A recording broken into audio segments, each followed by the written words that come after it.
सनातन धार्मिक रामलीला भूपगढ़ मंच पर उपस्थित इस रामलीला कमेटी के सभी पदाधिकारीगण, यहाँ के प्रधान जी बहु एच.के. राय साहब, उपस्थित यादव जी, पंडित जी, हमारे साथ चल के आए जिला पंचायत के पूर्व सदस्य श्री राम यादव जी,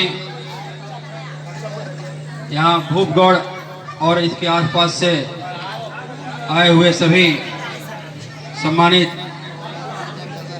बुजुर्ग, नौजवान, माताएं, बहनें एवं प्यारे बच्चों। अभी राय साहब ने बताया, मैं आज दूसरी बार आपके गांव में आया। सबसे पहले तो मैं इस गांव के नौजवान साथियों का और इस मंच पर आज प्रभु के रूप में, माता जानकी के रूप में चारों भाई गुरु वशिष्ठ, हनुमान जी और जो लोग सुग्रीव महाराज और जितने भी आज इस अवतार में यहाँ बैठे हुए हैं, मैं आप सबको, वैसे तो ये प्रभु के रूप में हैं, मैं इनका शीश नवाकर प्रणाम करता हूँ, लेकिन मैं बहुत बहुत बधाई देता हूँ, साधुवाद देता हूँ इन गांव के होनहार बच्चों को।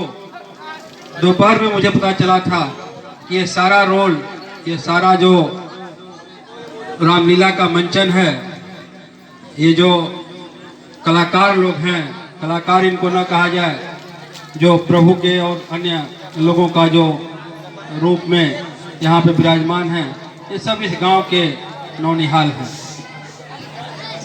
खुद राय साहब भी मुझे बता रहे थे कि इनका भी यहाँ पर कुछ रोल था, इन्होंने भी कुछ भूमिका निभाई थी, दशरथ की भूमिका निभाई थी। मैं इन्हें भी बहुत बहुत साधुवाद देता हूँ। मैं जानता हूँ इनके बारे में, इनका और मेरा ऑफिस पास पास में है, और मैं इन सभी लोगों को, इस पूरे गांव के नौजवानों को बधाई देना चाहता हूं, और साथ में ये भी कहना चाहता हूं, जब हमारा ये समाज आज आधुनिकता के युग में जा रहा है, हर व्यक्ति के, हर बच्चे के हाथ में लैपटॉप, मोबाइल और एंड्रॉयड फ़ोन है, नेट है, यूट्यूब, फेसबुक, व्हाट्सएप चला रहे हैं, रामलीला, महाभारत और रामायण सब देख रहे हैं। फिर भी ये बच्चे, जैसा कि आप बताए हैं राय साहब कि मैं विद्यालय भी चलाता हूं, और निश्चित रूप से सारे बच्चे किसी न किसी इंग्लिश मीडियम स्कूल के ही बच्चे होंगे, कहीं न कहीं कॉन्वेंट स्कूल में ही पढ़ते होंगे, और अपनी पढ़ाई के साथ साथ अभी कुछ बच्चों ने यहाँ पर, अब बच्चे इनको कहना हमारी धृष्टता है, बच्चे ही निकलता है, हले तो है तो आज ये प्रभु के रूप में जो बोल रहे थे, रामायण की चौपाइयाँ बोल रहे थे, इन्हें इसको याद करने में कितनी कठिनाई हुई होगी, एक स्कूल संचालक होने के नाते मैं समझ सकता हूँ। फिर भी इन्होंने इस बात को ध्यान रखा, कोई पढ़ नहीं रहा था, ये सब इसको याद कर रखे हैं इन लोग जो बोल रहे थे अभी माइक पर। मैंने मैं देख रहा था कि ये अब कोई जो है पढ़ नहीं रहा है, सब याद किए हुए, सबको कंठस्थ है, तो इसलिए भी ये बधाई के पात्र है। जैसा अभी इन्होंने बताया, मैं विद्यालय चलाता हूँ, निश्चित रूप से तमाम बच्चे हमारे वहाँ से पढ़ करके निकले हैं, IAS, IPS, डॉक्टर, इंजीनियर, वकील सब बनते हैं। और मेरे बारे में तो जब मैं यहाँ बैठा था प्रधान जी के घर पर, तब भी सुन रहा था कि बार बार यहाँ से बताया जा रहा था। मैं अपने बारे में थोड़ा बताऊंगा। मेरा नाम संजय कुमार मिश्रा है, लोग हमको मुन्नू मिश्रा के नाम से भी बुलाते हैं। यही भटनी पार गांव है मेरा, यही आपके इसी विधानसभा का रहने वाला हूं। पहले आपका ये विधानसभा धुरिया पर हुआ करता था, मेरा चिल्लू पार था, अब धुरिया पार और चिल्लू पार एक हो गया है। दोनों विधानसभा मिलकर के एक विधानसभा हो गई है। उसी चिल्लू पार का मैं निवासी हूँ।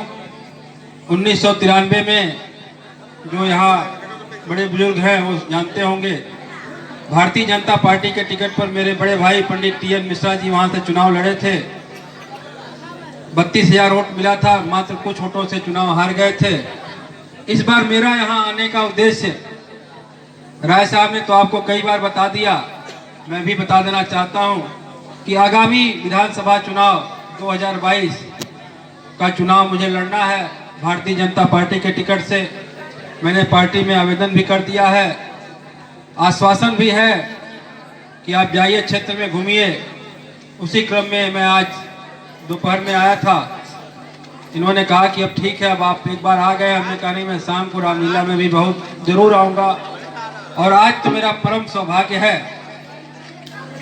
कि भगवान राम लंका पर फतह करके, लंका पर विजय पा करके वापस आज अयोध्या पहुँचे हैं। इनका राज्याभिषेक होगा। इस अवसर पर मुझे आने का यहाँ मौका मिला, इसके लिए मैं सभी रामलीला कमेटी के सदस्यों को बहुत बहुत बधाई देता हूँ, बहुत बहुत साधुवाद देता हूँ। आपने मुझे यहाँ बुलाया, इसके लिए भी मैं आपका बहुत बहुत आभारी हूँ। एक बार पुनः सभी मंचासीन देवता भगवान के रूप में सभी को प्रणाम करता हूँ और इसी पर अपनी बात समाप्त करता हूँ।